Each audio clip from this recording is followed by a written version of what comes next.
Let's jump right in. Today, we're descending into one of the most intense, highly secure, and frankly uncompromising environments on the face of the earth. We're taking a really close look at CECOT, El Salvador's Terrorism Confinement Center. You know, it's known to many simply as the ultimate mega prison. And look, this isn't your standard correctional facility. It's kind of like the final boss when it comes to brutal prisons, taking the crown for the absolute toughest in El Salvador. Throughout this explainer, we're going to map out exactly how this massive facility operates, who exactly gets locked up inside, and the dramatic national transformation that actually led to its creation.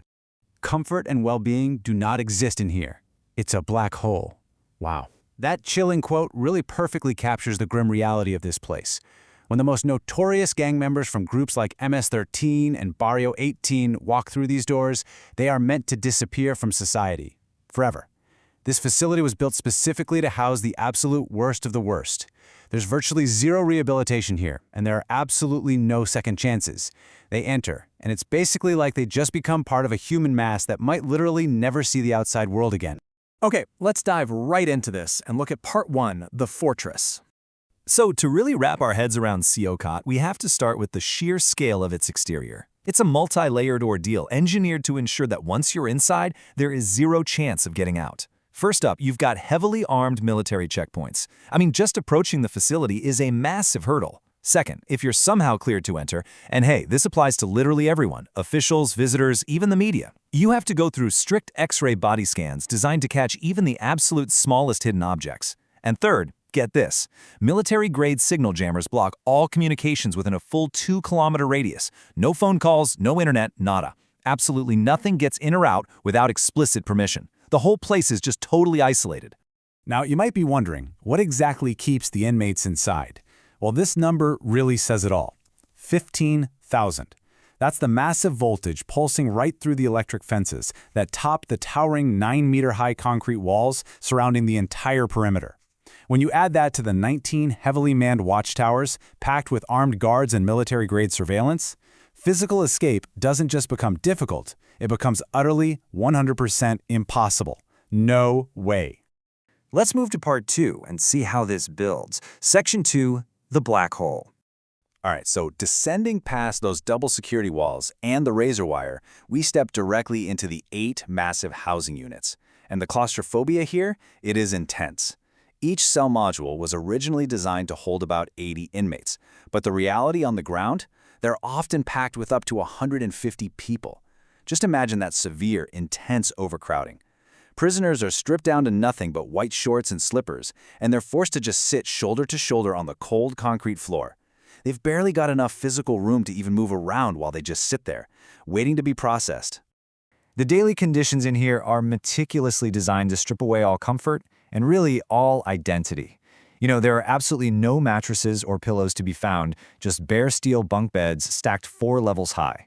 And for hygiene, yeah, it's a grim picture. Over 100 inmates are forced to share just 2 toilets and 2 sinks.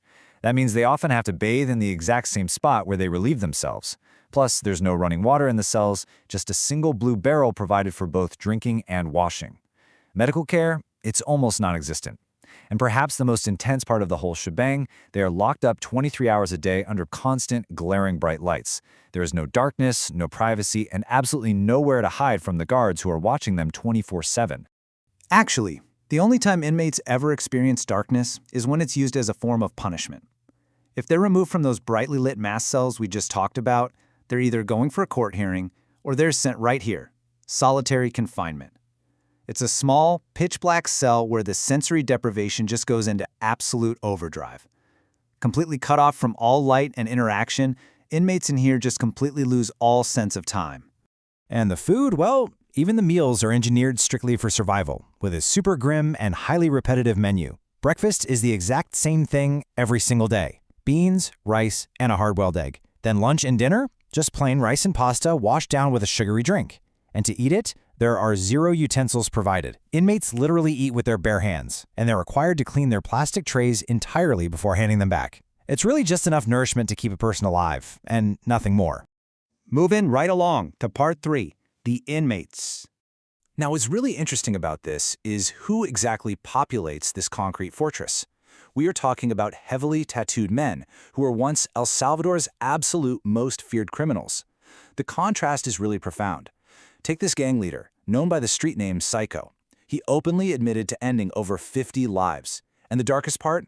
Some of these guys have killed so many people, they've literally lost count. And they didn't necessarily do it out of desire, but as a mandatory initiation requirement just to gain power within the gangs. These men have bodies completely covered in tattoos, with each mark telling a story of horrific bloodshed. Yet, inside CECOT, that former power just evaporates entirely. Any resistance is met with brutal force from guards who patrol constantly with rifles and batons, ready to stripe at any disobedience. Men who once ruled the streets through sheer terror are now just utterly powerless, reduced to nameless prisoners in a sea of bodies. And finally, Part 4, the price of safety. To understand why CECOT even exists in the first place, we really have to zoom out to the macro level and examine the driving force behind this mega-prison. And that is President Nayib Bukele's controversial war on gangs. The sheer scale of this national crackdown is honestly staggering, and this number perfectly encapsulates it: 70,000. In a matter of just months, over 70,000 people were arrested, physically dragged from the streets, and thrown behind bars. It was a massive, entirely unprecedented sweep designed with one specific, laser-focused goal: wipe the gangs out for good.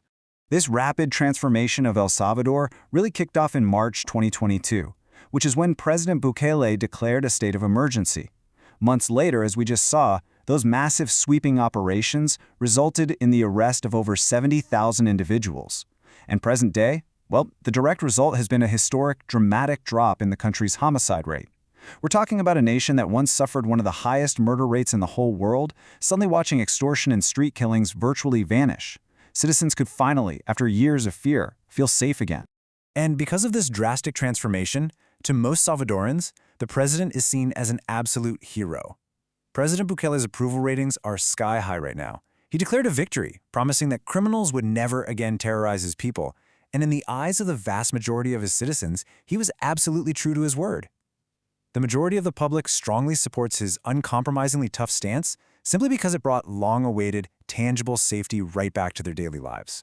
Which brings us to a crucial, pretty provocative question for you to consider. Does the safety of the many justify creating a permanent black hole for the few? It's a stark reality we have to weigh here. On one hand, you have the undeniable, totally life-changing societal relief and safety restored to millions of innocent citizens who lived in absolute fear for decades. But on the other hand, you have the brutal, unforgiving, and permanent conditions of the ultimate mega-prison, a place utterly devoid of any human comfort, sunlight, or even the slimmest chance of rehabilitation. It is a hard man to a much harder prison. And the reality of CECOT asks us exactly what price a society is willing to pay for peace. Thank you so much for joining me for this explainer. I really hope this breakdown has been illuminating, and I'll leave you to ponder that thought until next time.